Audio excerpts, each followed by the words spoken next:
ವಿದ್ಯುಕ್ತವಾಗಿ ಎಂದಿನಂತೆ ದಸರಾ ಮಹೋತ್ಸವಕ್ಕೆ ಸಂಬಂಧಪಟ್ಟಾಗೆ ನಾವು ಮಹಾರಾಣಿಯವರನ್ನ ಸ್ವಾಗತ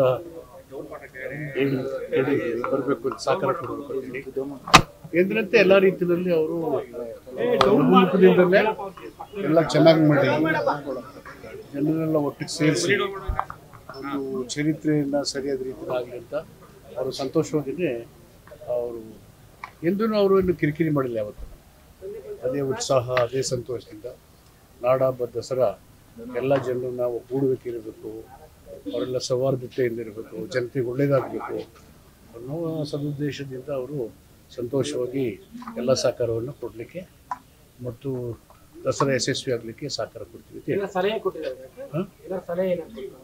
ಸಲಹೆ ಹೇಳಿದ್ದಾರೆ, ಕೆಲವು ಸಲಹೆಯಿಂದ ಜಿಲ್ಲಾಡಳಿತಕ್ಕೆ ಹೋದ ಸಾರಿ ಹೆಚ್ಚು ಸೀಟ್ ಮಾಡಿಬಿಟ್ಟಿದ್ವಿ.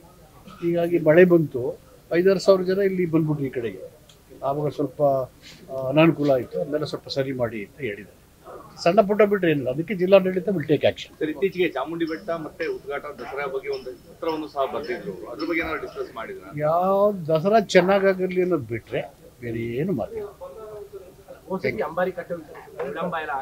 ಇಲ್ಲ ಅವ್ರದ್ದೇನು ಅದು ಸುಮ್ಮನೆ ಇರೋದು ಮಿಸ್ಕಮ್ಯುನಿಕೇಶನ್ ಆಗಿದ್ದಾಯ್ತು ಅಂತ ಹೇಳಿ ಆಗಿಲ್ಲ.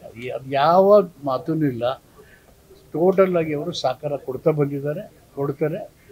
ಇದು ನಾಡಿನ ಜನತೆಗೆ ಸೇರಿದಂಥ ಉತ್ಸವ, ಇದು ಜನರ ಉತ್ಸವ. ಹೀಗಾಗಿ ಯಾರ್ದು ತಕರಾರಿಲ್ಲ. ಆ ಥರದ್ದೇನು ನಾನು 5-6ನೇ ದಸರಾ ಇರಬೇಕು ಯಾವತ್ತೂ ಆ ಥರ ನೋಡಿಲ್ಲ.